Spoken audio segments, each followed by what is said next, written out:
one question about the Wasila.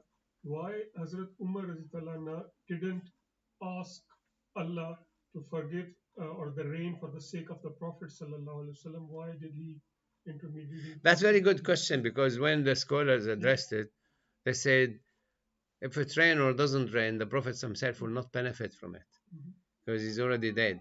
While if it doesn't rain, his uncle will die from thirst. So if you really loved your Prophet and you loved his uncle, we don't want his uncle dying of thirst. Don't forget us, man. We don't care, But at least his uncle, we treasure his uncle. So this is the way they took it. That because the Prophet ﷺ expect them to love his family. لا أسألكم عليه أجرا إلا المودة في القربة. I'm not asking you to give me any reward for teaching you the Islam, but be nice to my family. So if you are nice to his family, Allah Azza wa Jal will reward you because you are pleasing the Prophet himself. When one of the phrases Abu Bakr, Umar ibn Khattab said to Prophet Muhammad sallallahu alaihi wasallam, it's a long story between Abbas and Umar ibn Khattab when Abu Sufyan was brought by Abbas to the Prophet in the day of the conquering Mecca.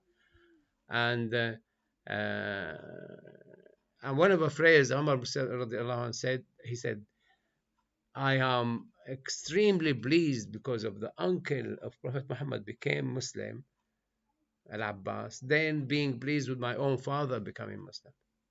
So he was so pleased that his uncle became, because it's more love to the Prophet ﷺ that his uncle became Muslim than my own father becoming Muslim. So there, this is the Abu Bakr Siddiq Umar ibn Khattab. He said the nights Al-Abbas became Muslim, it was more love to me, to Umar, than the night my own father became Muslim, because I know when Al-Abbas became Muslim, it made the Prophet Muhammad so pleased. It pleased him even more than my own father became Muslim. So this is the way the Sahaba understood the treasure of the Ahlul Bayt. And this is why when Zain al-Abidin came, Ali Zain al-Abidin came to Hajj, one of the Khalifa, the Khalifa of that time, was there in Hajj. And the whole tawaf opened, and Ali Zain al-Abidin was making tawaf, and everybody was respecting, freed, opened all the tawaf, opened all the sa'i. And the Khalifa just went to ridiculous. So I am the important, not this guy. And one of the poets said to him straight away, he said, who is that? He said, هذا الذي تعرف البيداء طلعته والبيت يعرفه والحل والحرم هذا ابن خير الناس كلهم هذا التقي النقي الصابر.